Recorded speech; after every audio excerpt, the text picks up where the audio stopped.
Marketing की कोई भी किताब हो या वेबसाइट हो या यूट्यूब का चैनल हो तो हमेशा पहला टॉपिक व्हाट इज़ मार्केटिंग पर ही होता है। तो मैं डिजिटल मार्केटिंग का ये कोर्स टीच करने से पहले इस टॉपिक को कैसे मिस कर सकता हूँ। फ़र्क इस टॉपिक को टीच करने में ये है कि मैं हमारे रोज़मर्रा एग्जाम्पल को यूज़ करूँगा और आपको बहुत ही अच्छे तरीके से बताने की कोशिश करूँगा कि व्हाट एक्चुअली मार्केटिंग है क्या।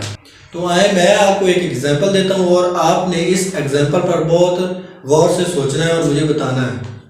आप घर पर बैठे हैं और एकदम से फ़ोन रिंग होता है, आपने फ़ोन उठाया और आगे से एक खतून बात कर रही है जिनका नाम सैमा है। सैमा ने आपसे ये कहा कि मेरा तल्लुक एक इंश्योरेंस कंपनी से है और अगर आज आप ये पैकेज साइन अप करते हैं तो हम आपको 25% डिस्काउंट देंगे, आपको भी और आपकी फैमिली को भी। तो सवाल मेरा आपसे ये है कि क्या सैमा मार्केटिंग की जॉब कर रही है?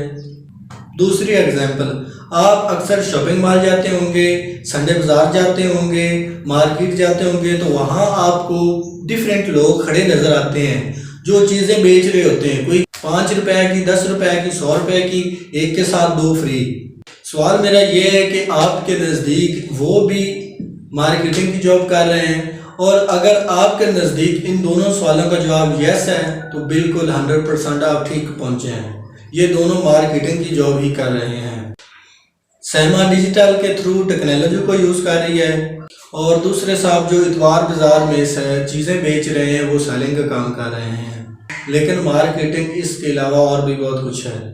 इसके बाद प्रोसेस ऑफ मार्केटिंग क्या है?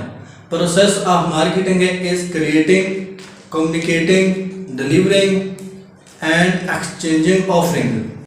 क्रिएटिंग मतलब बनाना, कम्युनिकेटिंग मतलब बताना और डिलीवरिंग मतलब एक चीज़ को दूसरी जगह पहुंचाना और एक्सचेंजिंग का मतलब है कि एक चीज़ के बदले दूसरी चीज़ को लेना। अब ऑफरिंग बड़ी इंटरेस्टिंग चीज़ है। ऑफरिंग का क्या मतलब है? ऑफरिंग का मतलब है कि वो सारी प्रोडक्ट जो कंपनी बना रही है, जब वो प्रोडक्ट और सर्विस बना रही है तो इन रिटर्न वो क्या ले रही है?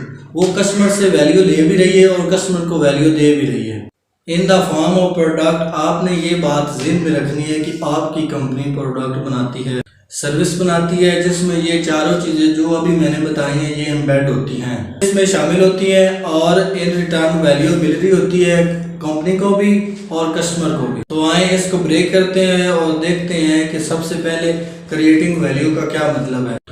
अब मेरे साइड पे देखें, ये आपको एक शेल्फ नज़र आ रहा होगा जिसमें प्रोडक्ट पड़ी है। मिसाल के तौर पर ये एक प्रोडक्ट है जो किसी एक कंपनी ने बनाई है।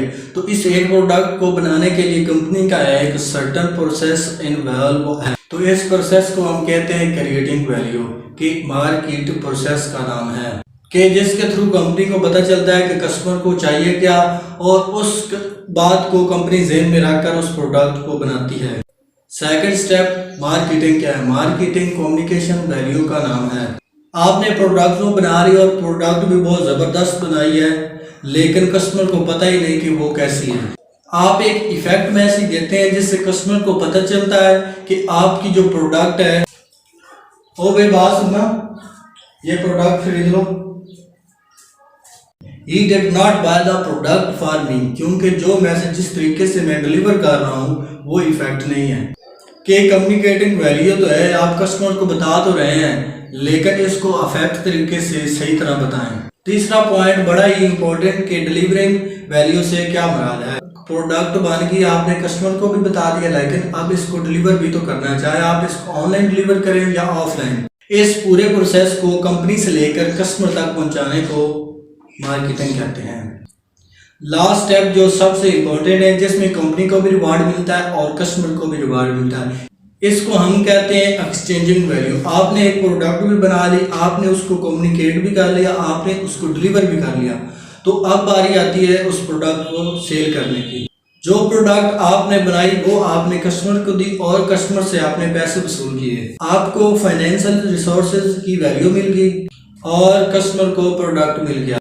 Last but not the least, जो सबसे इम्पोर्टेंट बात है जो हम मार्केटिंग के अंदर अक्सर इसको मिस कर जाते हैं, कि बिजनेस का only purpose is not to earn money. आपने प्रोडक्ट बेचकर पैसे तो कमा लिए, क्या उस प्रोडक्ट से कस्टमर खुश है कि नहीं? अगर कस्टमर आपसे खुश है तो वो आपको 5 स्टार देगा। अगर कस्टमर आपसे खुश है तो वो आपका इन्वेस्टर बनेगा। अगर इन्वेस्टर बनेगा तो वो दूसरे लोगों को भी बताएगा कि इस कंपनी की प्रोडक्ट आप खरीदो। तो जब कस्टमर आगे लोगों को बताएगा तो ऑटोमेटिक आपके नंबर ऑफ कस्टमर इंक्रीज होंगे।